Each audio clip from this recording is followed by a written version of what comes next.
घेई घेई माझे वाचे गोड नाम विठोबाचे, डोळे तुम्ही घ्या रे सुख, तुम्ही डोळे घ्या रे सुख, पहा विठोबाचे मुख। श्रीमंत संत श्रेष्ठ श्री जगद्गुरु तुकाराम महाराज यांचा 5 चरणाचा उपदेशपर प्रकरणातला अभंगाच्या संकीर्तन सेवेकरिता निवडलेला आहे। विठ्ठला विठ्ठला विठ्ठला।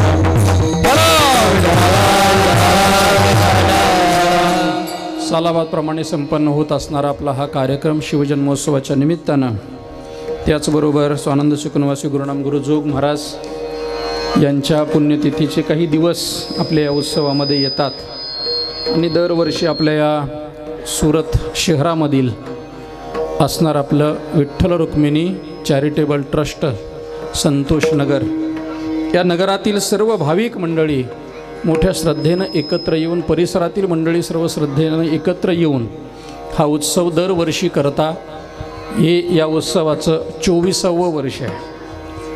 म्हणजे आध्यात्मिक दृष्टीनं 2 तप आपली पूर्ण झालेली आहेत। कोणतीही साधना करत असताना त्या साधनेमध्ये तपपूर्ती महत्त्वाची असते। आध्यात्मिक क्षेत्रातली कोणतंही आध्यात्मिक क्षेत्र म्हटलं की तिथं काही तपाची साधना व्हावी लागते। आपली 2 तप या नामसप्ताहातली पूर्ण झालेली आहेत। ही 2 तप आळंदी, देहू, पैठण, पंढरपूर अशा क्षेत्रात झाली तर नवल नाही का, तर ते साधनेचं ठिकाणच आहे।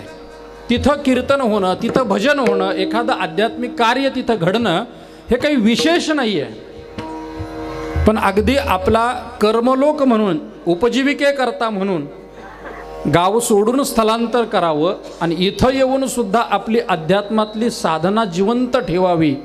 त्यामुळे तुम्हा इथं आलेल्या सर्व आपल्या वारकरी बांधवांना पहिल्यांदा नतमस्तक होतो। विठ्ठला विठ्ठला।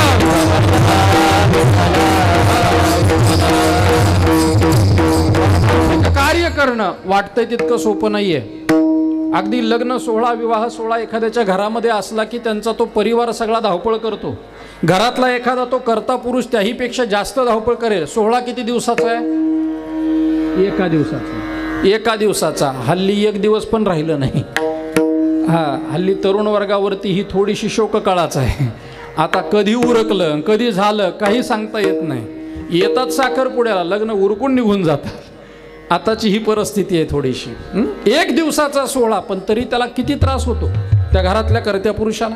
विचार केला, आज हा सप्ताह उभा करायचा आहे, 7 दिवस उत्सव साजरा करायचा आहे। त्यामुळे इथं असणारे जे सगळे संयोजक मंडळी जी धावपळ करताना पाहायला सापडतात, खऱ्या अर्थानं त्यांनी जी पराकाष्ठा केली आहे आणि हे 24 वर्ष जपलेली आहेत। नक्की आपल्या या नामसप्ताहाच्या पाठीमागं अखिल कोट ब्रह्मांड नायक असणारा पांडुरंग परमात्म्याची कृपा, संत महात्म्यांची कृपा, आशीर्वाद आणि थोड्या मोठ्या साधू संतांची आपल्यावरती कृपा दृष्टी आहे। म्हणून या ठिकाणी आपला हा उत्सव मोठ्या आनंदामध्ये सुरू आहे।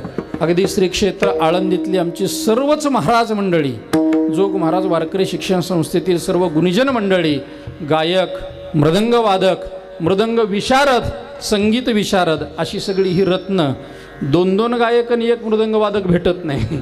इथं रोज 1 मृदंग वादक आणि रोज 1 गायक बदलला तरी अडचण येणार नाही। अशा प्रकारची सगळी मांदियाळी अगदी प्रेमा खातर असं म्हणायला हरकत नाही।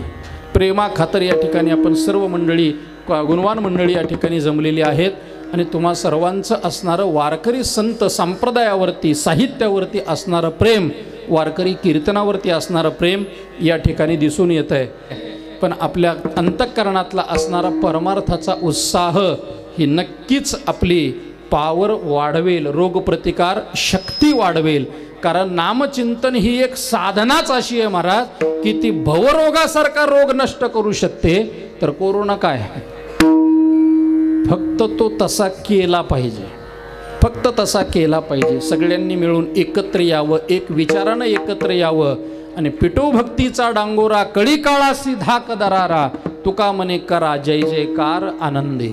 असा आनंदानं जय जयकार जर आपण केला तर निश्चितच या संकटातून आपण दूर जाऊ। नाहीतरी मला सांगा, जवळजवळ मांडीला मांडी, नवे मांडीवर मांडी ठेवून बसलेली मंडळी सुद्धा आज चिंता रहित बसलीत की नाही? आहे का चिंता डोक्यामध्ये? काहीतरी होईल? अजिबात नाही। का? कारण पाठीराखा तो आहे। आपल्या पाठीराखा तो आहे आणि म्हणून त्याच्यावरती सगळा आपला हा प्रेमभाव, आपली श्रद्धा, म्हणून या ठिकाणी 24 वर्ष झालं आपण करत आहात. ज्यांनी या नामसप्ताहामध्ये खऱ्या अर्थानं एक प्रकारची मुहूर्तमेढ रवली, सहकार्य केलं, असे आपल्यातले एक सदग्रस्त असणारे हरिभक्तीपरायण बाळासाहेब रायकर स्वर्गवासी झाले. त्यांच्याबद्दल त्यांना भावपूर्वक श्रद्धांजली म्हणून या ठिकाणी आपण सर्वजण मंडळी या नामसप्ताहामध्ये वाहतो आहोत. सर्वच संयोजक मंडळी आहेत, विशेष करून जे नियोजन करतात त्यातले मंडळी, विशेषतः आमच्या हरिभक्तीपरायण गणेश महाराज, त्यांचे पूज्य पिताजी असतील, सोबत सगळीच महाराष्ट्रीयन मंडळी आणि इथं आता स्थानिक असणारे काही आपले गुजरातकर मंडळी, ते सुद्धा आनंद घेतात. भले नाही एखाद्या वेळी भाषा, पण तसं काही नाही, आपला बांधाला बांधच आहे. त्यामुळे तेवढं काय मराठीतलं इतकं वावडं आहे असं म्हणायचं हरकत नाही आहे. पण सर्व मंडळी सहकार्य करताय. विशेषतः आमच्या हरिभक्तीपरायण अनिल महाराज रायकर, त्यांच्या संयोजनातून हा उत्सव एवढा मोठा भव्य दिव्य प्रमाणामध्ये आपल्याला पाहायला सापडतो आहे. मैदान नाही आहे पण तरीसुद्धा आहे त्या ठिकाणी आपण बसलात. सर्व मंडळींना मी धन्यवाद देतो. तुकोबरायांचा अभंग मी संकीर्तनाकरता निवडला आहे. 5 चरणाचा अभंग आहे. तुकोबराय या अभंगातून उपदेश करतात. जगाला उपदेश करत नाही, इंद्रियाला उपदेश करतात. आपल्या मनाला, इंद्रियाला तुकोबरायांनी उपदेश केला आहे. प्रश्न असा आहे, का केला? तुकोबरायांनी इंद्रियांना उपदेश का केला? त्याचं एक गोड उत्तर आहे, इंद्रियाला स्वतःचं हित कळत नाही म्हणून. माझं कल्याण कुठं आहे हे ज्याला माहीत नाही त्याला त्याचं कल्याण सांगावं लागतं, त्याला त्याचं हित सांगावं लागतं. तसं इंद्रियाला समजत नाही, कळत नाही की आपलं हित कशात आहे, काय केल्यानं आपलं कल्याण होणार आहे, हे इंद्रियाला कळत नाही. विश्वमाऊली ज्ञानोबाराय बोलतात, हितासी जे जे निके ते इंद्रिया सदा दुःखे, एरवी योगासारखे सोपे काय आहे. ज्ञानोबाराय सांगतात, योगासारखं सोपं काय, पण जे हिताचं आहे ते इंद्रियाला कर म्हटलं की इंद्रिय करत नाही. विषयाकडेच जातं. खऱ्या अर्थानं विषयाकडे जाणारी इंद्रिय परावृत्त करायची आणि परमार्थाकडे लावायची, हे वाटतंय तेवढं सोपं नाहीये. मी नेहमी सांगत असतो, उत्तम ड्रायव्हर कोण? गाडी चालवणारे, त्यातला उत्तम ड्रायव्हर कोण? वेगात पळवतो तो गाडी. मुंबईतून सुरतला अगदी 3 तासात गाडी हजर करतो तो उत्तम ड्रायव्हर नाही. वेगात गाडी पळवतो तो उत्तम ड्रायव्हर नाही. वेगात पळवलेली गाडी वेळ प्रसंगी कंट्रोल करतो तो उत्तम ड्रायव्हर आहे. तसं परमार्थामध्ये परमार्थ करत असताना विषयाकडे जाणारी इंद्रिय परावृत्त करून भगवंताच्या चरणाकडे लावतो तो उत्तम प्रतीचा साधक आहे. इंद्रिय भगवंताकडे लागली पाहिजेत. का? इंद्रियाला सवय आहे विषयाकडे जाण्याची, कारण विषयामध्ये हित नाही पण इंद्रियाला तेच गोड वाटतंय. ज्ञानोबारायांनी खूप गोड दृष्टांत दिलाय. पेटी मास्तर ज्ञानोबाराय सांगतात, पतंगा दीपे आलिंगन तेथ त्यासी अचूक मरण, तेवी विषयाचरण आत्मघाता. ज्ञानोबाराय सांगतात, तो पतंग काय असतं महाराज, त्याच्यामध्ये ताकद, किती ताकद असते त्या पतंगात, पण त्याला त्या दिव्याचा प्रकाश सहन होत नाही. दिव्याचा असणारा प्रकाश त्या पतंगाला सहन होत नाही. असे बरेच पतंग आहेत, दिवा प्रकाश देऊ लागला की त्याला विझवायचा प्रयत्न करतात. दिवा प्रकाश देतोय पण पतंग त्याला विझवायचा प्रयत्न करतात.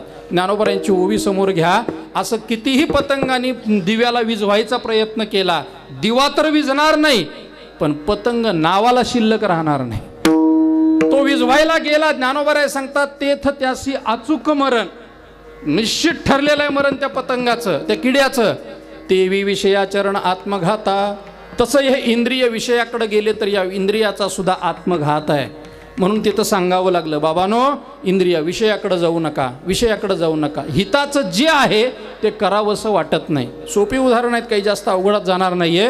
लहान मुलाला शाळा आवडते का? शाळेत जायला लहान मुलाला आवडतं?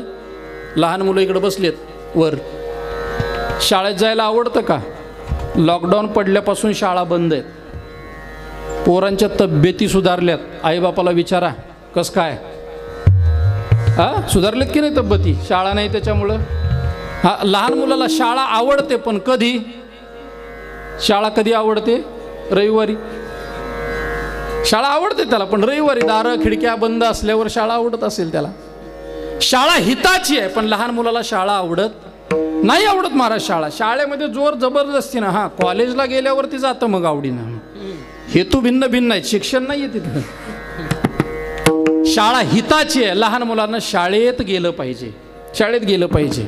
एक लहान मुलगा संध्याकाळच्या वेळेला वडिलांच्या सोबत झोपला, बरं का यशवंत महाराज, वडिलांच्या सोबत झोपला आणि अचानक रात्री चोर घरात शिरले. जुन्या काळात रात्री चोऱ्या व्हायच्या, जुन्या काळात रात्री चोऱ्या व्हायच्या. आता फक्त चोराला संधी, अमुक अमुक घर 2 दिवस बंद आहे, संपलं, ते फोडलंच घर. हां, रात्री चोऱ्या व्हायच्या. चोर आपले रात्री घरात शिरले, सगळं घर धुवून नेऊ लागले, काहीच ठेवलं नाही त्यांनी. सगळं घर त्यांनी, सगळं जे सामान हातात सापडेल ते बांधायला सुरुवात केली. सामान बांधलं, घेऊन चालले, तेवढ्यात ते लहान पोरगं बापाला बिलगून झोपलेलं उठलं. जाग आली त्याला, उठलं आणि असं बघायला लागलं त्या चोरांकडे. चोराला वाटलं आता पोरगं उठले, बापाला उठवेल, आपली चोरी पकडल्या जाईल, चला निघा पटकन. चोर धावत पळत बाहेर चालले. पोराने आवाज दिला, ए, ते भिंतीवरचं दप्तर जर घेऊन नाही गेलास तर बाबाला आत्ता उठवतो. का बरं? कारण काय? दप्तर घेऊन गेला की 4 दिवस दप्तर नाही म्हणून शाळा नाही. विठाला बेटा,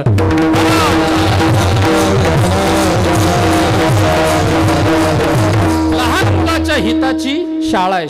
शाळा हिताची आहे, त्याने शाळेत गेलं पाहिजे. पण त्याला जावंसं वाटत नाही. दुसरा दृष्टांत देतो आपल्याला, चला. आमच्या माता भगिनींकरता दृष्टांत आहे. लग्न झालेल्या मुलीनं सासरी राहिलं पाहिजे का माहेरी राहिलं पाहिजे? हो, आवाज येईना गड्या मला. कुठं? लग्न झालेल्या मुलीनं सासरी राहणं हिताचं आहे का माहेरी राहणं हिताचं आहे?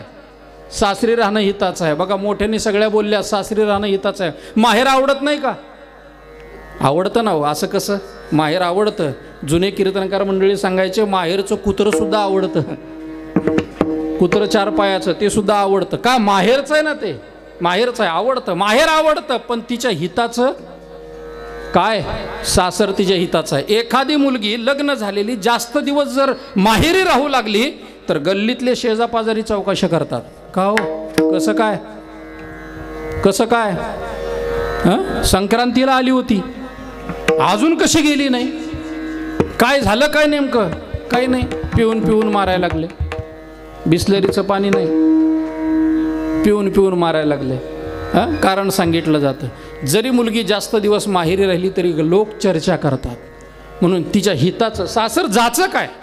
सासर जाचक आहे. जुन्या काळामध्ये तर खूपच जाचक होतं. म्हणून तर संत वाङ्मयामध्ये अभंग वर्णन करत असताना भाषा हीच वापरली आहे.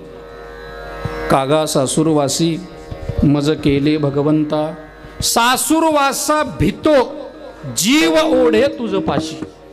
सासूरवास पहिला जाचक होता.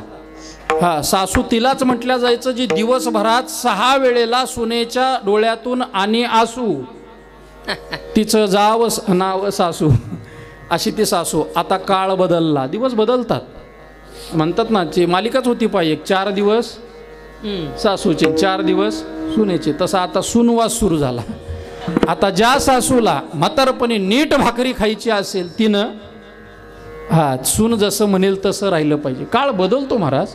दिवस उगवतो पण रात्र संपते तेव्हा, रात्र अंधार पडतो पण दिवस मावळतो तेव्हा. दिवस बदलतात. त्यामुळं आपल्याकडं आलेली सत्ता, आपल्याकडं आलेला पैसा, सामर्थ्य हे आपल्याकडं आजीवन राहणार आहे. या घमेंडीमध्ये कधी राहू नये माणसाने. विठाला विठाला.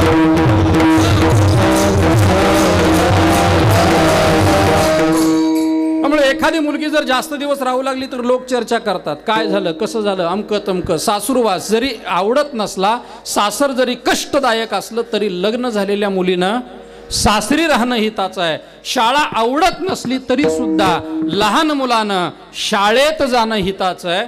तसं परमार्थ आवडत नसला तरी इंद्रियानं परमार्थच केला पाहिजे. देवाकडंच झालं पाहिजे, गेलं पाहिजे. तोच विषय घेऊन जगद्गुरु तुकोबाराय आपल्या इंद्रियाला शिकवण देतात अभंगाच्या पहिल्या चरणात. घेई घेई माझे वाचे,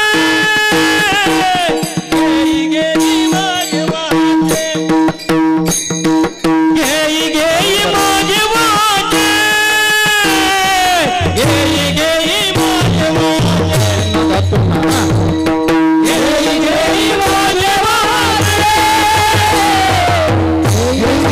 माझे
पहिल्या चरणामध्ये जगद्गुरु तुकोबाराय उपदेश करत असताना पहिला इंद्रियाला उपदेश करतात. घेई घेई माझे वाचे गोड नाम विठोबाचे. परमार्थ आवडत नाही इंद्रियाला, पण तुकोबारांनी या अभंगामध्ये जे समीकरण मांडले ते खूप गोड समीकरण आहे.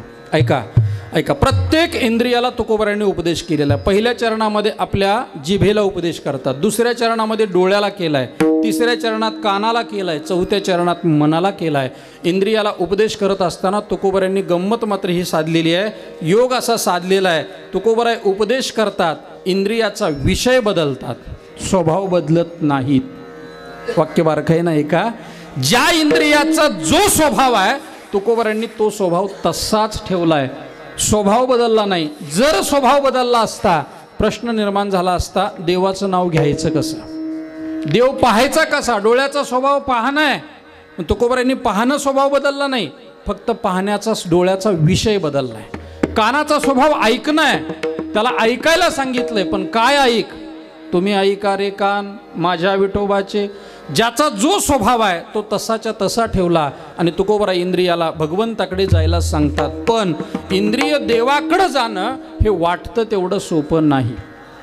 हा, इंद्रिय अडवली, इंद्रियाला योग्य दिशा दिली, दिशा देण्याच्या अडवण्याच्या अगोदर इंद्रियाला योग्य दिशा देणंही गरजेचं आहे. डोळे बंदच केले तर पाहता येणार नाही, म्हणून बंद करण्याच्या अगोदर विषय न पाहता देव पहा हा उपदेश त्यांना करावा लागला.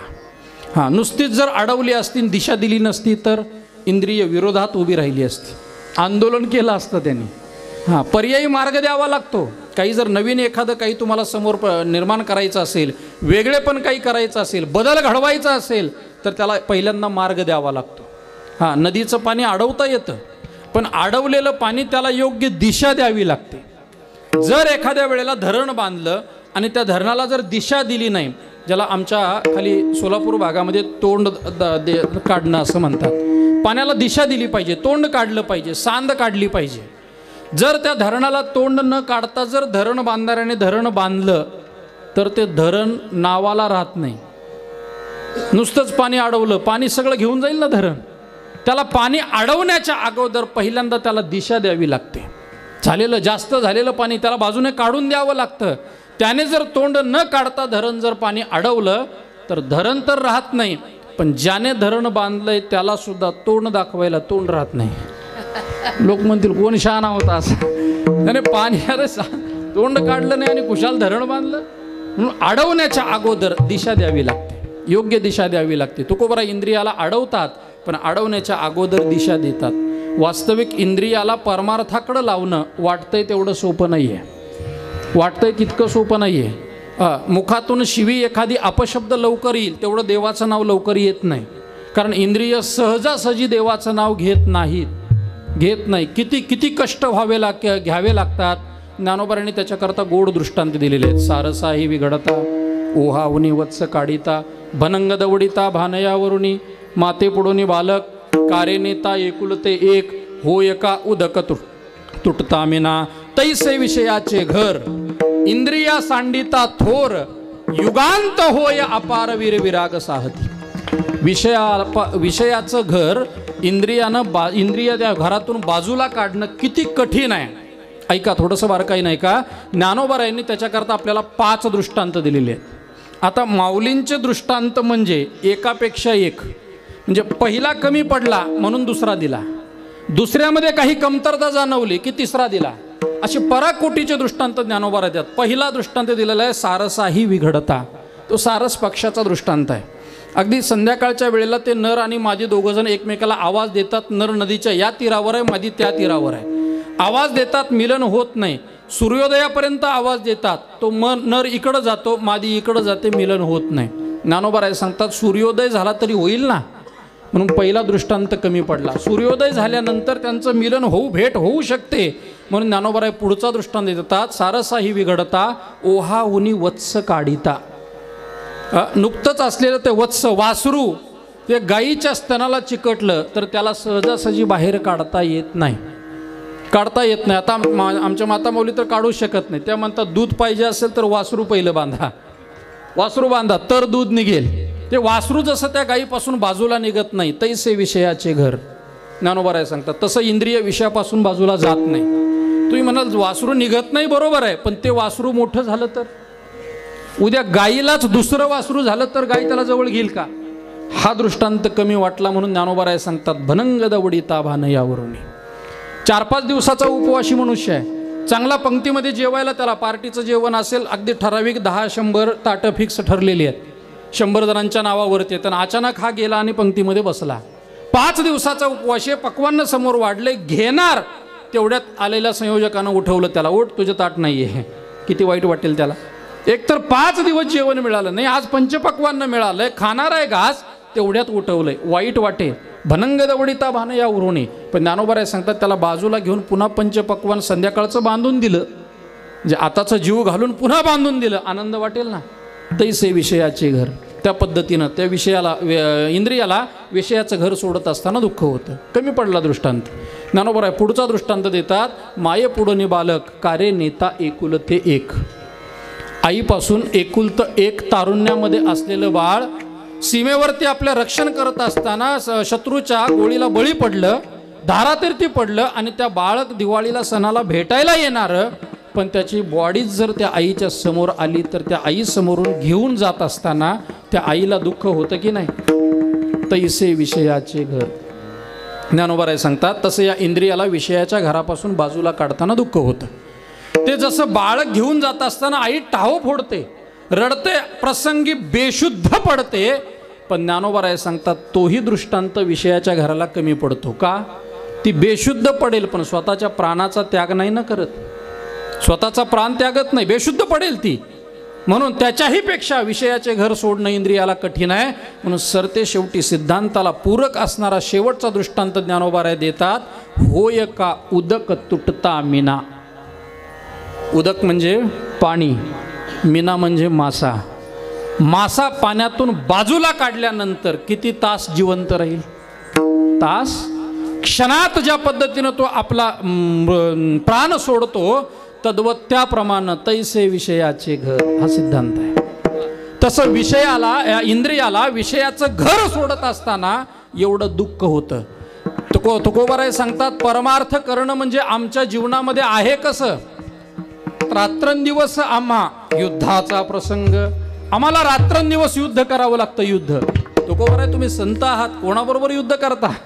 महाराज सांगतात अंतर्बाह्य जग आणि मन, आतलं आणि बाहेरचं असं असणारं जे जग आहे, मन इंद्रिय आहे, यांच्याबरोबर आम्हाला युद्ध करावं लागतं. विषयाच्या घरातून इंद्रिय सहजासहजी बाजूला येत नाही.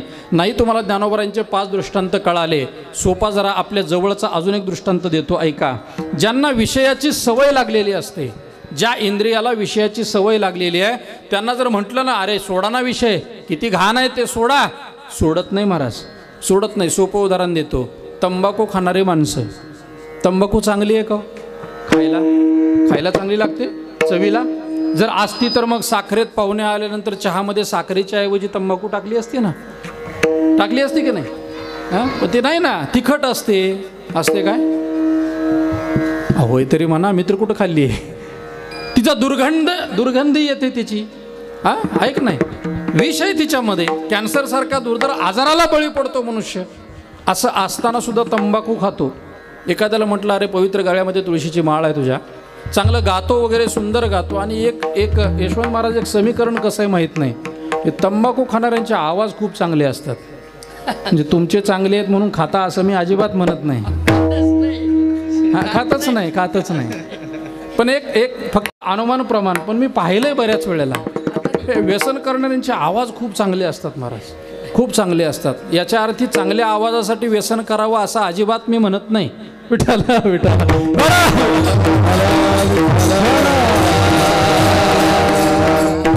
खाणाऱ्याला एखाद्याला म्हणावा अरे पवित्र तुळशीची माळ गळ्यामध्ये घातलेली, चांगल्या प्रकारचं भजन करता, कीर्तनाला उभे राहता, नाही कीर्तनाला उभे राहिले, लांबून लांबून कीर्तन ऐकायला येता, कशाला खाता ही तंबाखू?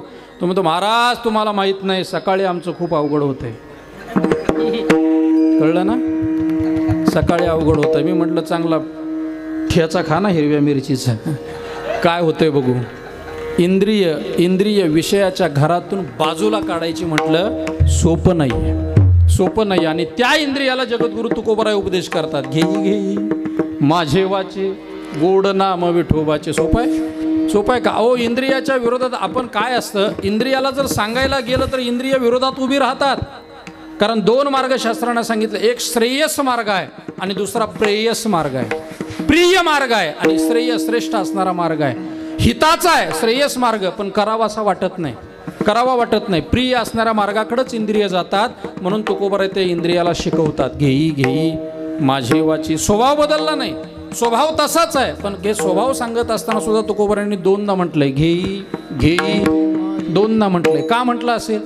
एकदाच म्हणलं असं तर भागलं नसतं का? दोनदा घेई घेई म्हणण्याच्या मागची भूमिका, जिभेकडं दोन कामं दिलेली आहेत. जीभ सामान्य नाही महाराज, म्हणून तर पहिल्यांदा जिभेला उपदेश आहे.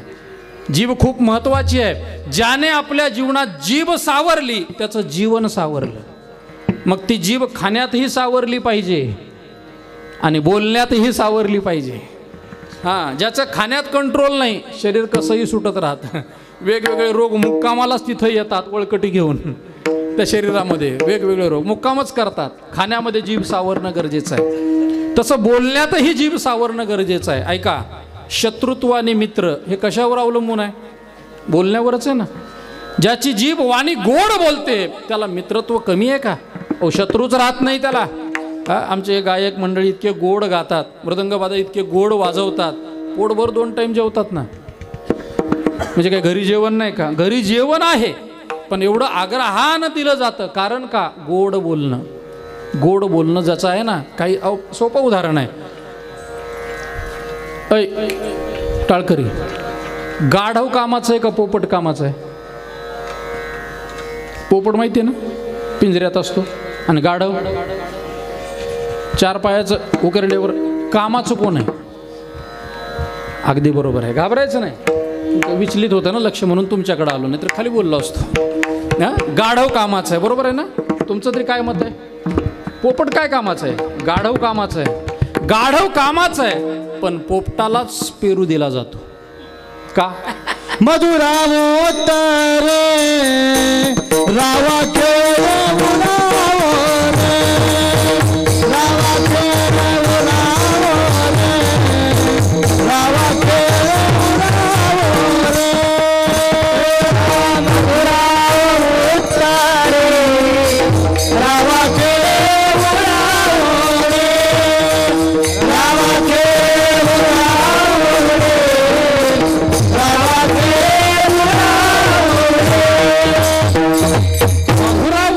कारण का? पोपट गोड बोलतो, गोड गोड बोलतो. पोपटा पोपटा बोलतोस गोड, गोड बोलतो, त्यामुळे चांगलं चिक्कूची फोड त्याला खायला मिळते. गोड बोललं ना महाराज, शत्रुत्व कमी होतो.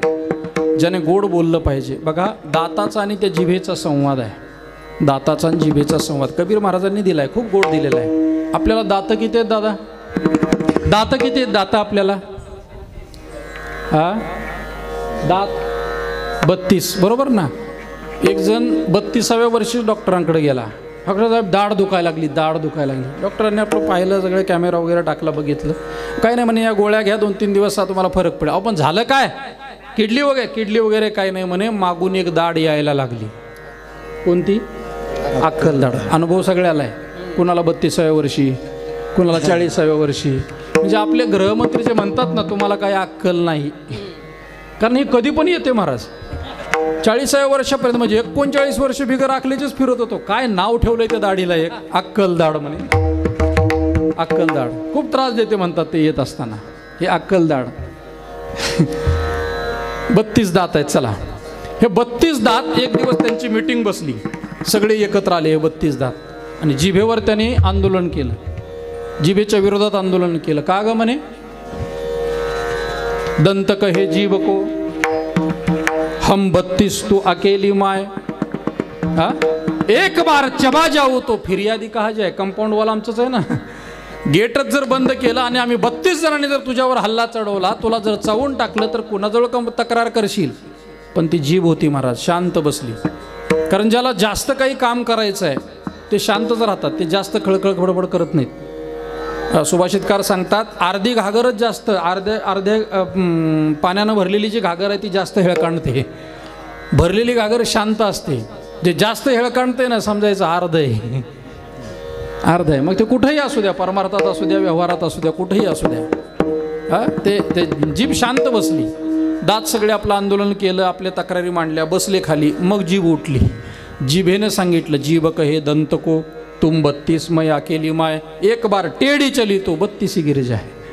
महत्वाची आहे जीभ. दात महत्वाची नाही. दात मत्सरी आहेत महाराज. केसाचा रंग पांढरा व्हायला लागला की दात दर्गेशीर तयार होतात. म्हणजे उशिरा येतात आणि लवकर जातात. श्रोते नाही, दात उशिरा येतात. 9व्या 10व्या वर्षानं काही जणांचे दात येतात, पण लवकर जातात.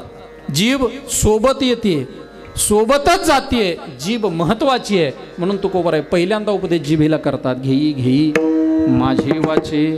तिला उपदेश करत असताना माझे म्हटलंय. माझे आपुलकी दाखवली आहे. कारण काय, ज्याच्याकडनं काम करून घ्यायचं आहे त्याला थोडं जवळ घ्यावं लागतं. घरामध्ये काही वारकरी पाहुणे आले तर आई सांगते, बाळा दूध घेऊन ये जा. ते बाळ जात नाही. मग त्याला म्हणते, अरे माझ्या बाळा, असं जवळ घ्यावं लागतं, त्याला प्रेमानं सांगावं लागतं, मग ते ऐकतं. गाडीनं जर प्रवास करायचा असेल, वाहनानं प्रवास करायचा आहे तर पहिले राम बोल फिर दरवाजा खोल. पहिल्यांदा त्याच्यावर फडकं मारावं लागेल, पुसावं लागेल, मग त्याच्यातून सुखकर प्रवास होऊ शकतो. पहा तुम्ही, पहिल्या काळामध्ये शेतकरी वर्ग बैल ज्या वेळेला तो अवताला झुपायचे त्यावेळेला त्याच्या पाठीवरून हात फिरवायचा, त्याला गोंजरायचं आणि मग त्याला कामाला झुंपायचं. एकदा गोंजरून त्याला कामाला झुंपलं मग दिवसभर काम करून घ्यायचं. ज्याच्याकडनं काम करून घ्यायचं आहे त्याला गोंजरावं लागतं. दोन्ही मृदंग वादक अगदी सुंदर आहेत, पण हे दोन्ही मृदंग वादक जेव्हा वाजवायला बसलेत त्यावेळेला त्या पखवाजातून मधुर गोड आवाज काढण्याकरता त्यांना सुद्धा त्या धुमाला गोंजरावं लागतंय. कणिक अशी नुसती अगदी गौऱ्या थापल्या नाही द्या, गौऱ्या राहू द्या, त्या शहरात कुठं गौरे कळणार आहे. भाकरी थापल्यागत जर कणिक त्या मृदंगाला थापली तर चाल अशी रंगात येते आमच्या बालाजी महाराजांची, कणिक निघून जाते. मग बन वाजायला लागतं. कणिक लावत असतानाही त्याचा अभ्यास आहे, त्याला गोंजरावं लागतं. गोंजरून लावलं की ते सुद्धा मग मधुर आवाज देतं. तसं ज्याच्याकडनं काम करून घ्यायचं आहे त्याला म्हणावं लागतं माझे. इंद्रियाकडून काम करून घ्यायचंय ना, तुकोबाराय सांगतात घेई माझे. पण दोनदा का म्हटलं?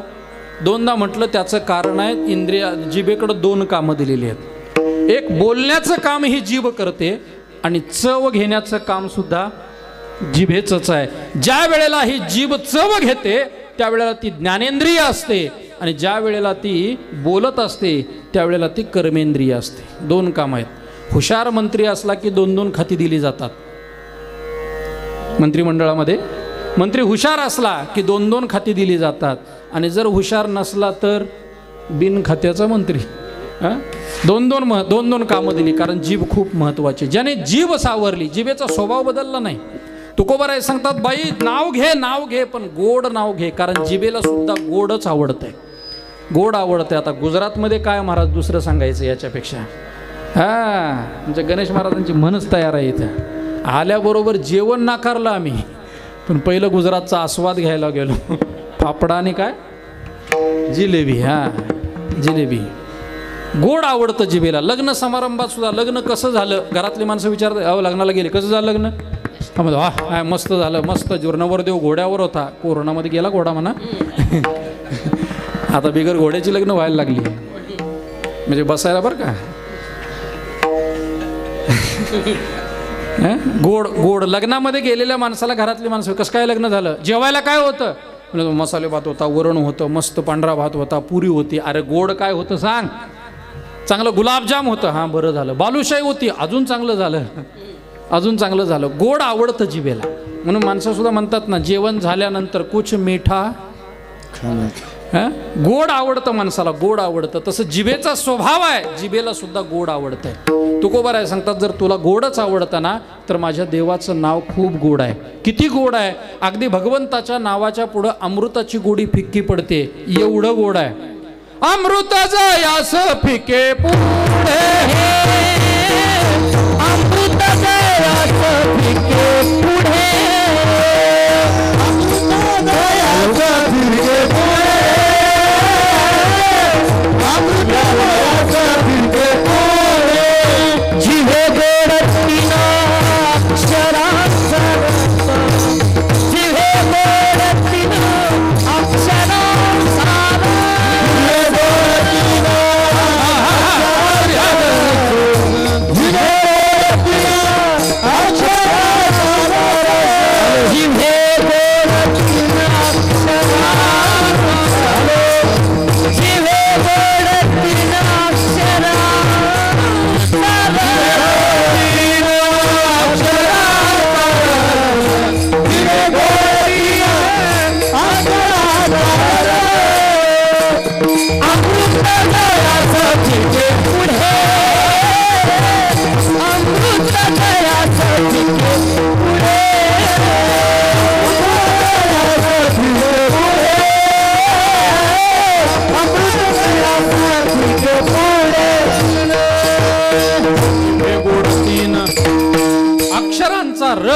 अमृत जयास. ज्या भगवंताच्या नामाच्या गोडी पुढं तुकोबराय सांगतात अमृताची गोडी फिकी पडते, अमृत सुद्धा फिकं पडतं, एवढं गोड नाव देवाचं आहे. एक सिद्धांत सांगतो, विषयातली गोडी सेवन केली तर माणसाला मरण लवकर येतं.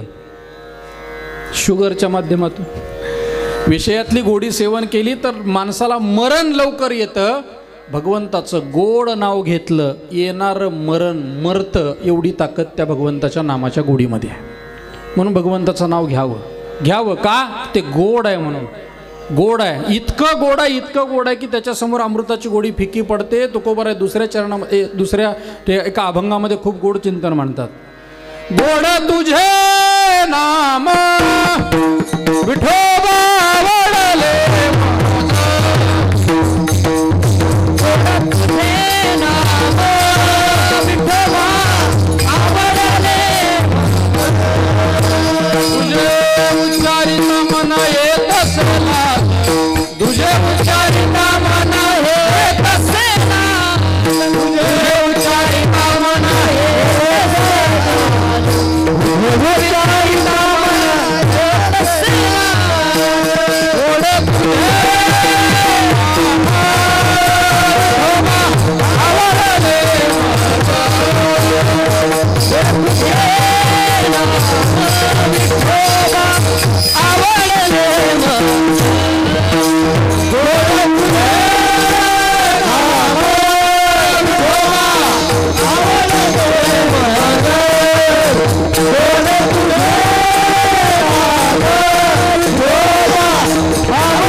गोड आहे गोड, आणि ते माझ्या मनाला खूप आवडत आहे. याच्या व्यतिरिक्त जर दुसरं काही मी उच्चारू लागलो तर माझ्या मनाला लाज वाटते. हे भक्तीतलं खऱ्या अर्थानं जीवन आहे. हां, ज्याचं दास्यत्व स्वीकारलंय त्याच्या नामाचा जयघोष केलाच पाहिजे. म्हणून भक्ताचं जीवन कसं असावं, तुकोबारांना विचारलं भक्ताचं जीवन कसं असावं, ज्ञानोबारांना विचारलं भक्ताचं जीवन कसं असावं, त्याला दृष्टांत दिलेला आहे तो पतिव्रता स्त्रीचा दिला आहे. तिला जिसा सर्वस्व आपला पती आहे तसं भक्ताला सर्वस्व आपला देव पाहिजे.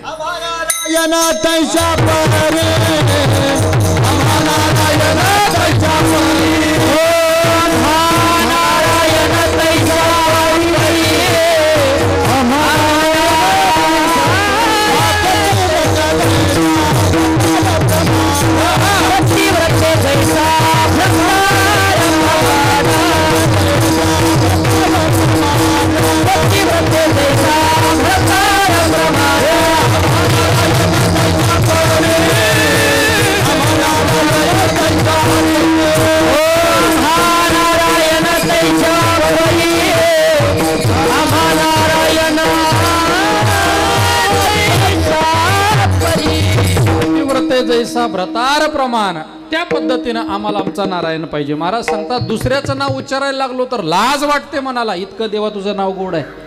राम रसाची या चवी आन रस रुचती केवी, येरा रसा मरण गाठी येणे तुटी संसारी. भागवतात नाथ महाराज वर्णन करतात दुसऱ्या रसाकडे गेलं मरणच गाठी आहे, पण भगवंताचं गोड नाव घेतलं तिथं मरण आमचं मरतं. एवढं गोड नाव तुकोबरा जिभेला सांगतात घेई घेई माझे वाचे गोड नाम विठोबाचे. ओ जिभेला तुम्ही सांगता तसं डोळ्यालाही उपदेश करतात.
जरा आता काय कसोटी खेळत राहिलो तर मग हे जमणार नाही.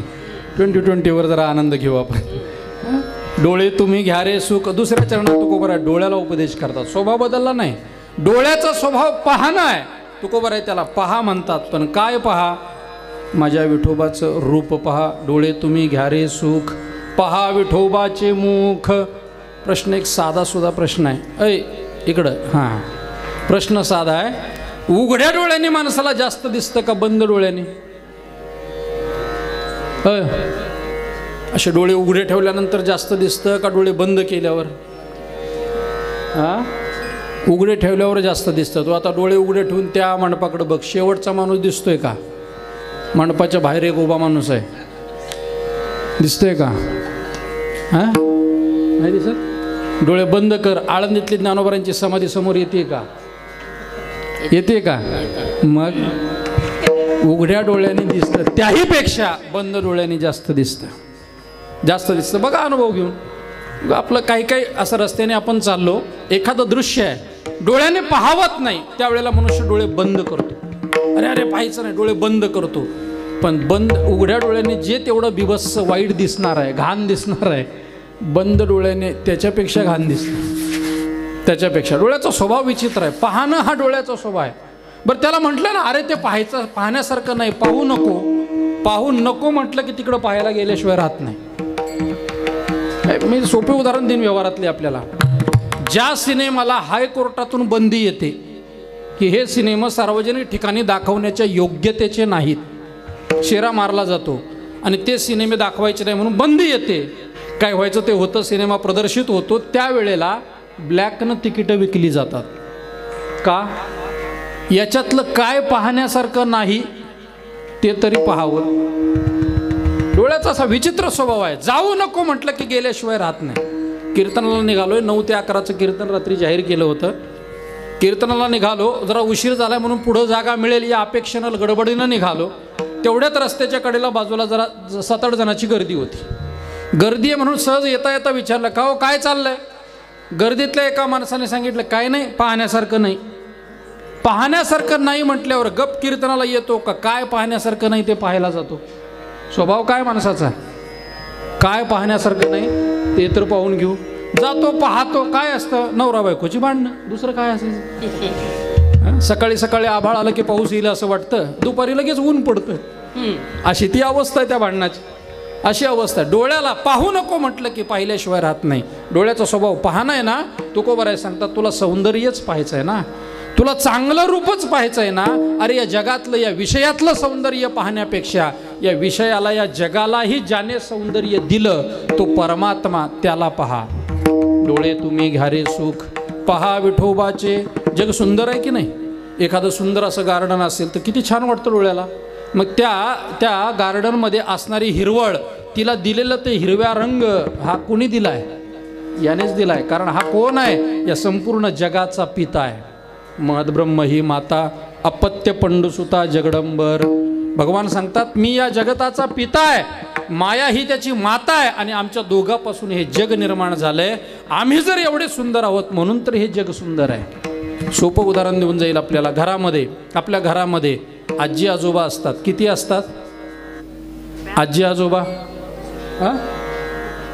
एक आजोबा आणि एक आजी. परिणाम काही नाही महाराज, हे सगळीकडेच असं चालू आहे. कारण आजी आजोबा किती हे सध्या नातवाला समीकरणच कळत नाही. नातू झाला रे झाला की तो नातू होणं म्हणजेच नातू.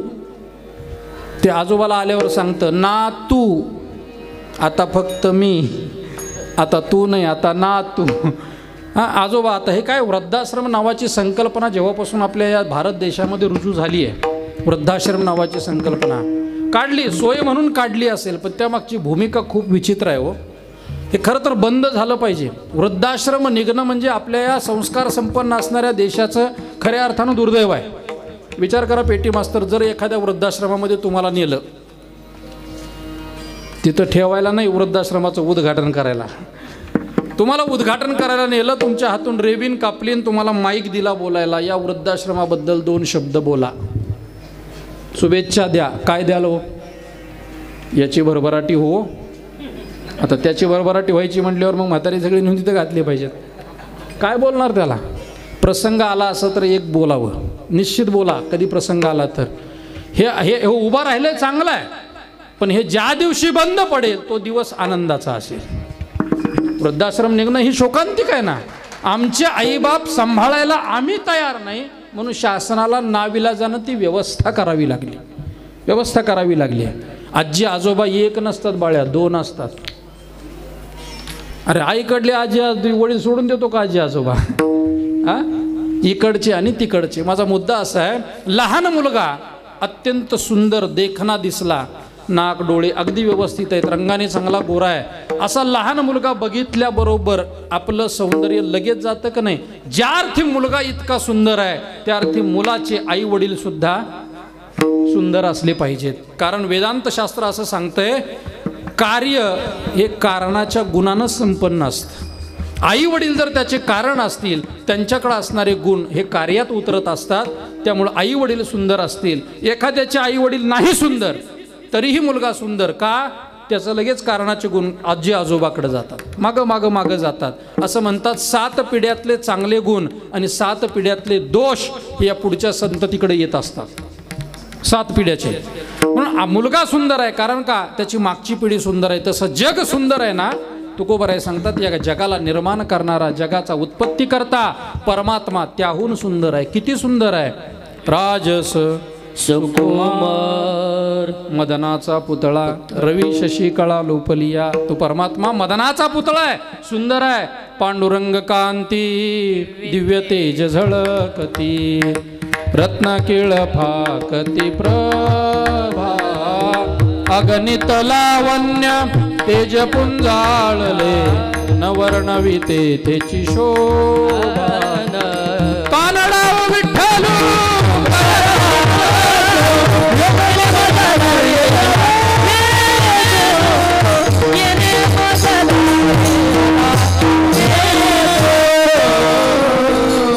परमात्मा सुंदर आहे. किती सुंदर आहे? श्रीकृष्ण सौंदर्या पुढे लक्ष्मी भुलोनी झाली वेडे. हा इतका सुंदर आहे महाराज. लक्ष्मी, सगळं जग त्या लक्ष्मीच्या माग आहे आणि ती लक्ष्मी याच्या माग आहे. किती सुंदर आहे तो. असा सुंदर असणारा परमात्मा तुकोबराय डोळ्याला सांगतात, तुला पाहायचंच आहे ना सौंदर्य, मग पहा ना. तुम्ही डोळे घ्या रे सुख, पहा विठोबाचे मुख. जसं डोळ्याला सांगितलंय तसं कानालाही सांगतात. तुम्ही ऐका रे कान, ऐका रे कान, तुम्ही ऐका रे कान, तुम्ही ऐका रे कान. माझ्या विठोबाचे गुण, माझ्या विठोबाचे गुण, डोळे घ्या तुम्ही घ्या रे सुख, डोळे तुम्ही घ्या रे सुख.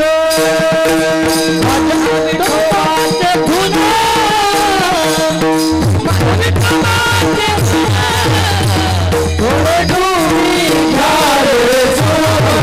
तुम्ही घ्या रे सुख. तुम्ही ऐका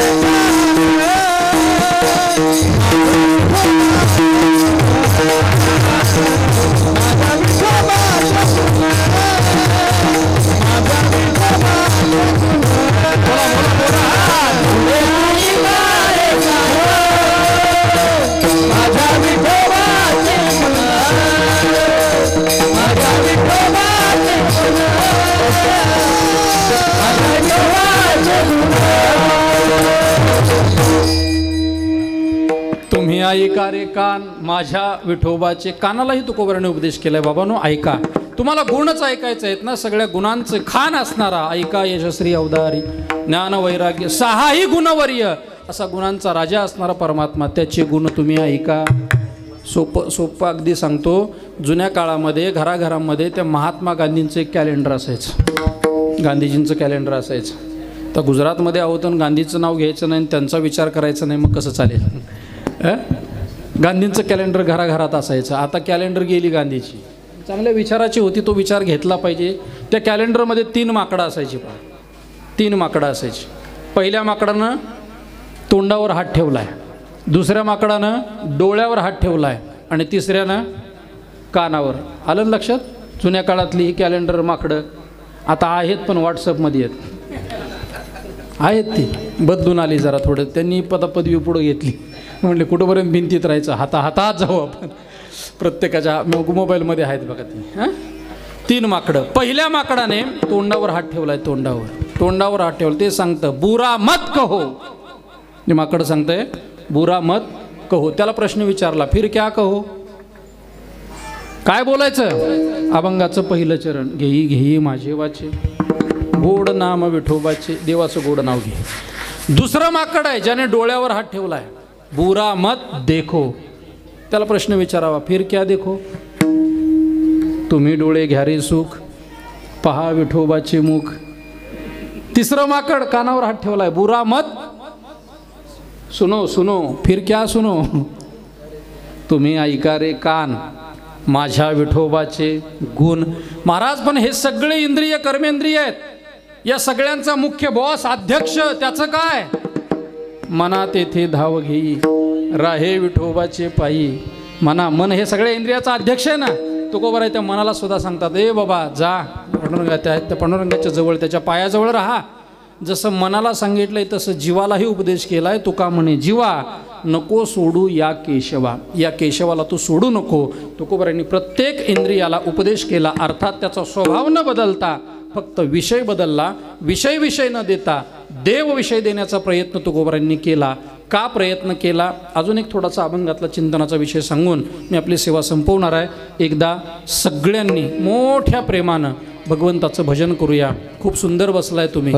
या अपेक्षा नव्हती मला की आपल्या संतोषनगरमध्ये, सुरतमध्ये एवढा भव्य दिव्य कार्यक्रम सुरू असेल अपेक्षा नव्हती. पण आमच्या गणेश महाराजांनी, आमच्या या ठिकाणी रायकर महाराजांनी खूप चांगला प्रयत्न केला आहे आणि हे सर्व भव्य दिव्यता आपल्याला दिसून येते.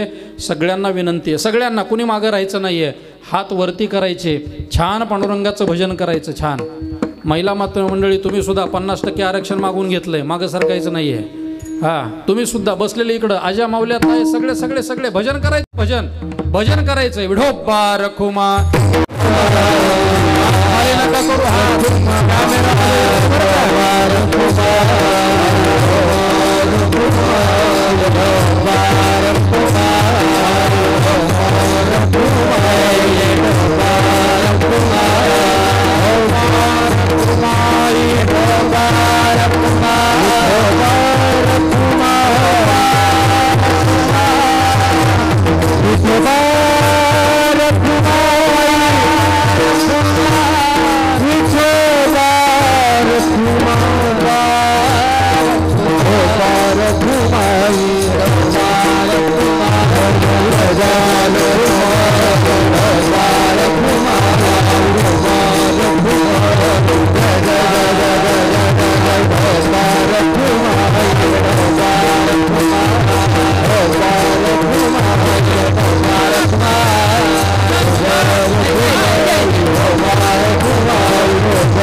घेई घेई माझे वाचे, गोड नाम विठोबाचे, तुम्ही डोळे घ्या रे सुख, पहा विठोबाचे मुख, तुम्ही ऐका रे कान, माझ्या विठोबाचे गुण. मनात येथे धाव घेई, राही विठोबाचे पायी. तुका म्हणे, जीवा नको सोडू या केशवा, डोळे तुम्ही घ्या रे सुख, पहा विठोबाचे मुख. जगद्गुरु तुकोबाराय आपल्या इंद्रियांना उपदेश करतात. इंद्रियाला स्वतःचं हित कळत नाही म्हणून हिताचा उपदेश तुकोबारायांनी केला. प्रश्न आहे, का केला?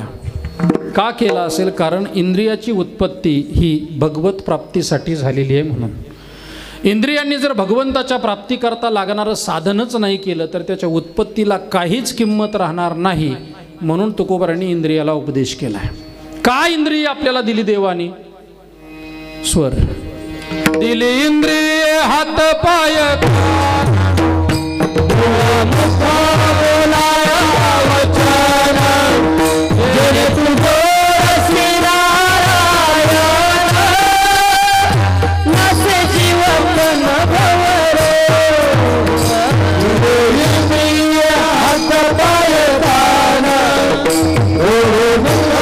बोला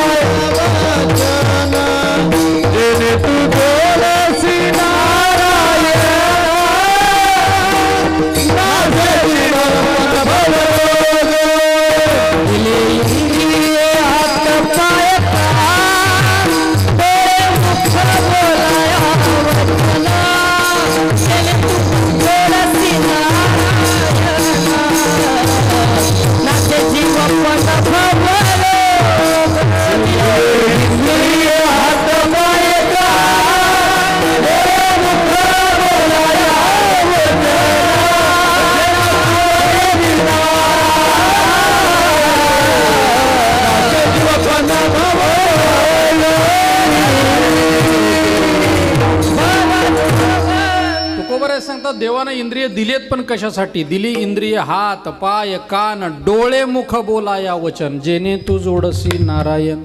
ज्याच्याने नारायण जोडला जाईल अशा प्रकारची साधनं करण्याकरता भगवंताने आपल्या इंद्रिय दिली. मग दिलेल्या इंद्रियाचा उपयोग कधी होईल, सार्थकता कधी होईल? भगवंत जोडला जाईल तेव्हा. दुर्दैव असं आहे महाराज, माणसं ज्या कार्यासाठी येतात ते कार्य सोडून देतात आणि बाकीचे उद्योग जास्त करतात. ज्या कामासाठी आलो ते काम करणं नितांत गरजेचं आहे. ते काम नितांत झालं पाहिजे. घरातून निघायचं कीर्तनाला चाललोय म्हणून, घरातल्याने म्हणायचं राहू द्या भांडी घासायची, जा घासतोय आम्ही कीर्तनाला, जा. तुम्हाला वाटलं काय आमच्याकडेच घेईल सगळं म्हणून? अरे वा, काही तर चाल झाल्यावर आलेत मंडपामध्ये. ज्या कार्यासाठी निघालोय ते कार्य पूर्णत्वाला गेलं पाहिजे ना, ते कार्य पूर्ण झालं पाहिजे. इंद्रिय देवाने दिलेली आहेत त्याचं साधन करण्याकरता, त्याच्यासाठी दिलेली आहेत. एक मनुष्य प्रवासात गेला हो, प्रवास केला त्याने, मनु महाराज रातभर प्रवास केला. सकाळी सकाळी उतरला त्या स्टॉपवरती. त्याला वाटलं आता पाहुण्यांच्याकडे जायचं आहे, तर असं उगच विना आंघोळीचं जाण्यापेक्षा तर काही संस्था आहेत पहा सार्वजनिक, तिथं त्यांनी व्यवस्था केलेली आहे. हे सार्वजनिक स्नानगृह होतं. तो आपला बिचारा गेला तिथं, त्याने सांगितलं मला स्नान करायचं आहे. तर काही काळजी करू नका, 10 रुपये द्यावे लागतील. 10 रुपये. त्याने 10 रुपये दिले. ते गरम पाण्याची आपली बादली भरून घेतली, बाथरूममध्ये आतमध्ये गेला, कपडे काढले, स्नान करायचं आहे. पण तेवढ्यात आता ते सार्वजनिकच स्नानगृह असल्यामुळं, सार्वजनिक ठिकाण म्हटलं की माणसं तिथं काही लिहितात. मग ती रेल्वे असेल, ते जागा सार्वजनिक ठिकाण म्हटलं. मला सांगा, छत्रपती शिवाजी महाराजांनी, आता सुरतचा आणि शिवाजी महाराजांच्या इतिहासाचा खूप घनिष्ठ संबंध आहे. घनिष्ठ संबंध आहे. म्हणजे मनुष्य चांगल्या आनंदाचा सोहळा कधी लक्षात ठेवत नाही क्षण, पण संकट दुःखाचा मात्र विसरत कधीच नाही. सुरत छत्रपतींनी 3दा लुटलेली आहे, 3 वेळेस लुटलेली आहे, इतिहासामध्ये नोंद आहे त्याची. त्यामुळं सुरतेचा चांगला संबंध आहे. महाराजांनी जे गड बांधले या महाराष्ट्रामध्ये असतील, महाराष्ट्र इतर प्रांतामध्ये सुद्धा जे गड उभा राहिलेले आहेत महाराजांच्या नावानं, जे आपण म्हणतो शिवाजी महाराजांनी बांधला, संभाजी महाराजांनी बांधला, एका तरी गडावरचा त्या गावात जाऊन तुम्ही 7-12 काढा की अमुक अमुक गावातल्या ग्रामपंचायतीमध्ये अमुक अमुक गडाचा 7-12 शिवाजी महाराजांच्या नावचा आहे. कुठल्याही गडावर तुम्ही गावात जाऊन काढा, कधीच होणार नाही. म्हणजे त्यांनी गड बांधले, स्वराज्याला अर्पण केले, स्वराज्याला अर्पण केले. पण फेब्रुवारी महिन्यातला 7 तारीख ते 14 तारीख केलेले प्रयत्न कुठंतरी फळाला यावेत, फिरायला म्हणून गडावर जावं. आता याच्या पुढं मी विस्तार करू शकत नाही बरं या मुद्द्याचा. फिरायला म्हणून गडावर जावं आणि तिथं जाऊन मूर्खासारखं आपली नावं लिहावीत का? सार्वजनिक ठिकाण म्हटलं की तिथं काही लिहित बसतात हो, काही लिहित बसतात. राजांनी स्वतःचं नाव लिहिलं नाही, नवल नाही आहे. बाप मुलासाठी काय करत नाही? शेती करत असेल तर बांध करतो, बांध शेजाऱ्याचा, का? मुलाकरता जमीन वाढेल म्हणून. शहरामध्ये असेल तर इंचानं तरी वीट तरी बाजूला बाहेर काढतो. आमच्याकडे एका भादरानं प्लास्टर दुसऱ्याच्या जागेत नेले, काढतात महाराज माणसं असं. तो म्हटलं बाकीचं जाऊ दे, झाकून जात, प्लास्टर तर जाईल ना झाकून. काढतात. शिवाजी महाराजांनी आपल्या मुलाच्या नावावर तरी एखादा किल्ला केलाय का? एखादाही केला नाही. जे निर्माण केलं ते समाजासाठी अर्पण केलं. पण सार्वजनिक ठिकाण म्हटलं की माणसं फिरायला जातात, गडावर निश्चित जावं, पण तिथला पराक्रम, तिथला शौर्य सगळं ते विचारात घेतलं पाहिजे. पण तिथं जाऊन नावं लिहितात. हे सार्वजनिक ठिकाणी स्नान करायला गेलं, 10 रुपये पाणी, बादली घेतली, बकेट घेतली, आत गेले, कपडे काढले, स्नान करायचे. पण भिंतीवर लिहिलं होतं मागे पहा. लिहिणारा काही लिहिल ना. हे गेलं होतं कशासाठी? बोला बोला. आंघोळ करण्यासाठी. आंघोळ करण्यासाठी. हे सातारा शब्द आहे, साताऱ्याचा आहे. स्नान आंघोळ करण्यासाठी गेलं. पण तिथं गेल्याबरोबर त्याने लिहिलं, बघितलं मागे पहा. याने पटकन मागं बघितलं, मागं बघितलं, मागं लिहिलं होतं उजवीकडे पहा. लिहिणारा काही लिहिलं ना महाराज, तो स्वतंत्र आहे. त्याने लिहिलं उजवीकडे पहा. हे गेलं होतं कशासाठी? आंघोळ करण्यासाठी. पण उजवीकडं बघितलं, उजवीकडं लिहिलं होतं वरती पहा. गेलं होतं कशासाठी? स्नान करण्यासाठी, आंघोळ करण्यासाठी गेले. पण वरती लिहिलं होतं मूर्खा, स्नान करायला आलास का वाचायला आलास? लिहिणार आहे महाराज, स्वातंत्र्य आहे त्याला, तो काही लिही. मूर्खा, स्नान करायला आला का वाचायला आला? दृष्टांत इथं संपला नाही, जरा थोडं जोडतो पुढं. हे वाचण्याच्या नादात जे 10 रुपयाचं बकेट आणलं होतं ना भरून पाण्याचं, ते बकेट होतं गळकं, त्याला एक छिद्र पडलं होतं. हे वाचण्याच्या नादात सगळं पाणी निघून गेलं. जसाच्या तसा दिगंबर बाहेर आला. माझा दृष्टांत संपला. ऐका ऐका, त्याची बकेट तर एकाच ठिकाणी गळकी होती, एकच छिद्र होतं. आपल्या देहरूपी बकेटीला 9 छिद्र आहेत. 9 नवा ठाई फाटून गेली ही तव आम्हासी दिदली रे, कानोबा तुझी घोंगडी चांगली आम्हासी का दिली वांगुली रे. कधी एकदा याच्यातला प्राण निघून जाईल सांगता येत नाही. मिळालंय ना आयुष्य, आहे ना इंद्रिय सक्षम, तेवढ्या वेळामध्ये भजन करून त्याची प्राप्ती करून घेतली पाहिजे. विठाला विठाला.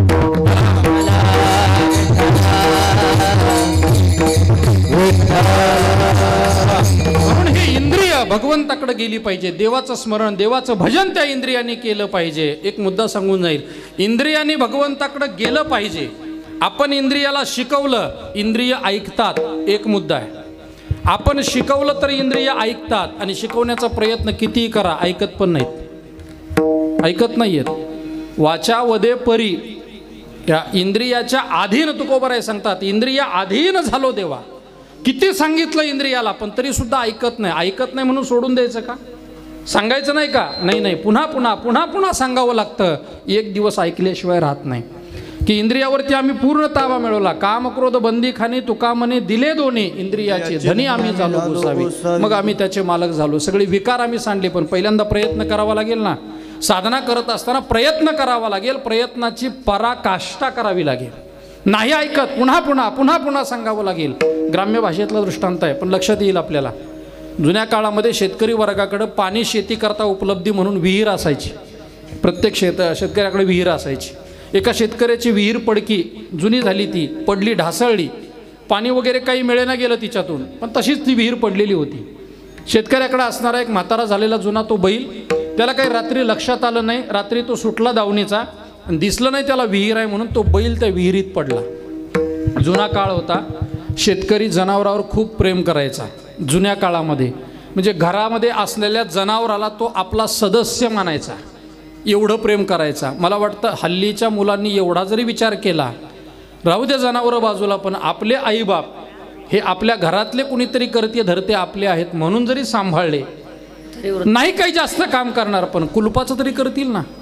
कुलूप जेवढं घराचं रक्षण करतं त्याच्यापेक्षा तर चांगलं काम करतील आई वडील. म्हातारे असले तरी सांभाळलं पाहिजे. आमचे गुरुवर्य महाराज सांगायचे, वाळलेलं झाड सुद्धा पण घराची शोभा आणतं. हे कधी कळतं? झाड कापून नेल्यावर. झाड वाळलेलं आहे म्हणून जर कापून नेलं, काय करायचं याला? वाळलेलं आहे, पालवी फुटत नाही, फळ येत नाही, कापून नेलं मग कळतं घर किती ओसाड पडलंय, शोभा जाते निघून. म्हातारी माणसं तसं जुन्या काळातले शेतकरी वर्ग त्या बैलावर सुद्धा जनावरावर प्रेम करायचा. बैल विहिरीत पडला, बाहेर काढता येत नाही, पायरी नाही आहे, त्याला क्रेनची व्यवस्था नाही. शेतकरी प्रामाणिकपणाने रोज त्याला चारा पाणी सगळं व्यवस्थित आतमध्ये पुरवायचा, वरून सोडायचा बैल. पण त्याने विचार केला आता म्हाताराच झालाय बैल, वर तर येणार नाही, मूठ माती करून द्यावी म्हणून त्याने विचार केला. शेतकरी रोज सकाळी उठायचा, 2 तास बाजूचा मातीचा ढिगारा, ती माती असा आत ढकलायचा विहिरीमध्ये.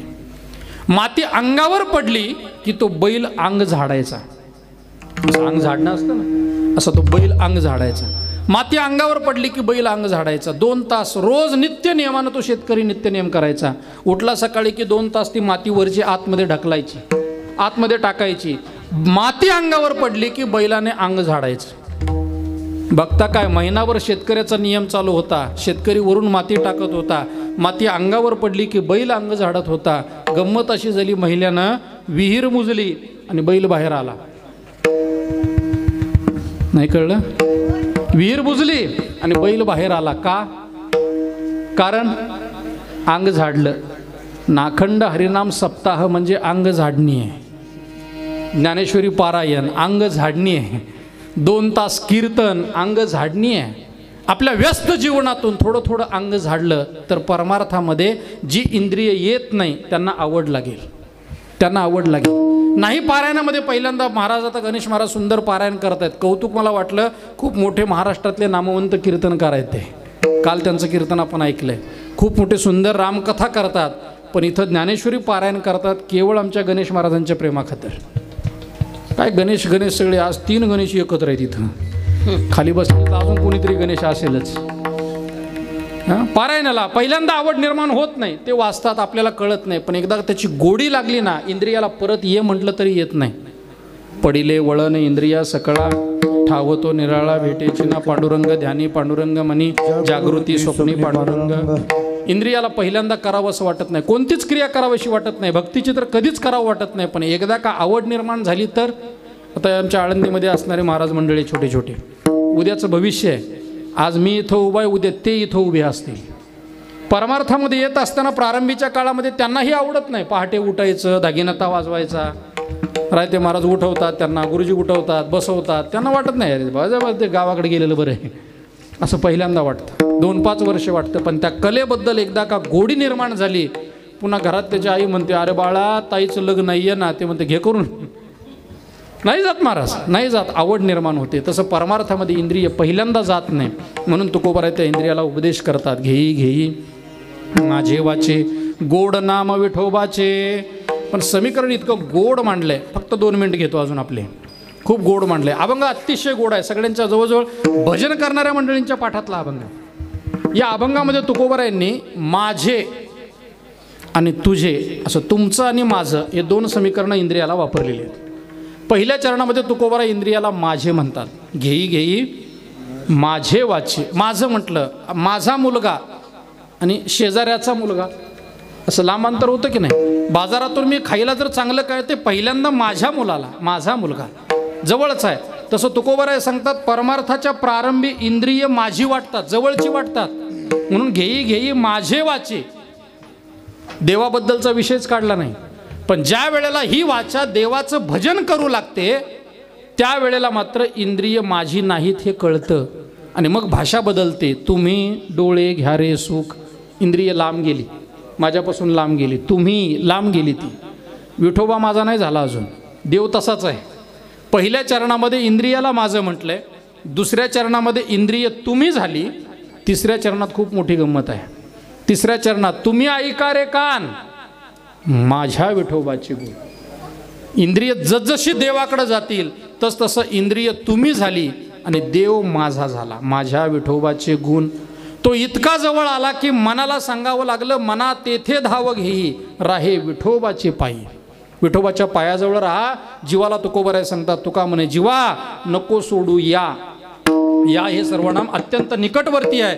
या विठोबाला तू सोडू नको. हा इंद्रियावर होणारा परिणाम जगद्गुरु तुकोबारायांनी या अभंगातून मांडलेला आहे.